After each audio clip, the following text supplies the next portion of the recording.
মোৰ দোকানখন এখন পলাশ ফাৰ্মাচী মেৰাপানীত খোলা 3 মাহ আজি 2 দিন হৈছে আৰু ইয়াতে মই দৰবৰ ব্যৱসায় কৰি আছো মেৰাপানীত চিভিলৰ কাষতে আৰু ইয়াতে আপোনাৰ লাচি থানাৰ মানুহ বুলি কৈ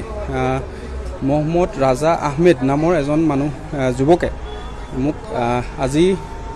5-6 দিন ধৰি মোক ফোন কৰি আছে আৰু ফিজিক্যালি আহিও মোক লক কৰি পেলাই পইচা 50,000 টকা ডিমান্ড কৰে আৰু মই পইচাটো মানে দিম বুলি কৈ পেলাই আজি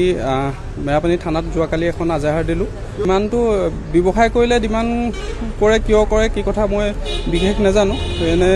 আগতো শুনি আছো লাচি থানাই বহুত জায়গাৰ পৰা পইচা ডিমান্ড কৰে আৰু আজি মোক 5 দিনৰ আগত ডিমান্ড কৰিছিলে আৰু মই তেখেতলোকক সময় লৈ পেলাই আজি দিম বুলি কৈছিলোঁ আৰু দিবলৈ তাৰপৰা থানাত মই জনোৱাত আজি DSP ছাৰ SC ছাৰ আৰু এডিশ্যনেল SP ছাৰ আহি পইচা দিয়া মুহূৰ্তত হাতেলতে কাৰেক্ট কৰিছে আৰু অশেষ ধন্যবাদ জনাইছোঁ তেখেতলোকক আৰু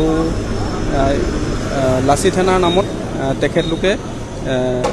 মুছলিম মানুহ এজনে মোক আজি যুৱক এজনে বহুত দিনৰ পৰা মানে আজি 5 দিন ধৰি অশান্তি কৰি আছিলে।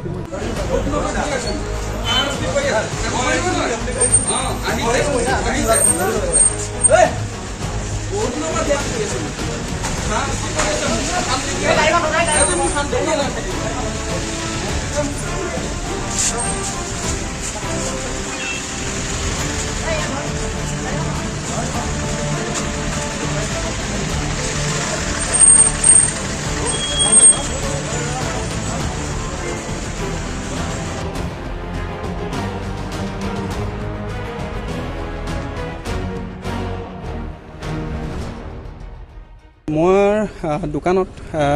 দোকানখন এখন পলাশ ফাৰ্মাচী মেৰাপানীত খোলা 3 মাহ আজি 2 দিন হৈছে আৰু ইয়াতে মই দৰবৰ ব্যৱসায় কৰি আছো মেৰাপানীত চিভিলৰ কাষতে আৰু ইয়াতে আপোনাৰ লাচি থানাৰ মানুহ বুলি কৈ মহম্মদ ৰাজা আহমেদ নামৰ এজন মানুহ যুৱকে মোক আজি 5-6 দিন ধৰি মোক ফোন কৰি আছে আৰু ফিজিক্যালি আহিও মোক লক কৰি পেলাই পইচা 50,000 টকা ডিমান্ড কৰে আৰু মই পইচাটো মানে দিম বুলি কৈ পেলাই আজি মেৰাপানী থানাত যোৱাকালি এখন আজাহাৰ দিলো। ইমানটো ব্যৱসায় কৰিলে ডিমান্ড কৰে কিয় কৰে কি কথা মই বিশেষ নাজানো, এনে আগতো শুনি আছো লাচি থানাই বহুত জায়গাৰ পৰা পইচা ডিমান্ড কৰে আৰু আজি মোক 5 দিনৰ আগত ডিমান্ড কৰিছিলে আৰু মই তেখেতলোকক সময় লৈ পেলাই আজি দিম বুলি কৈছিলোঁ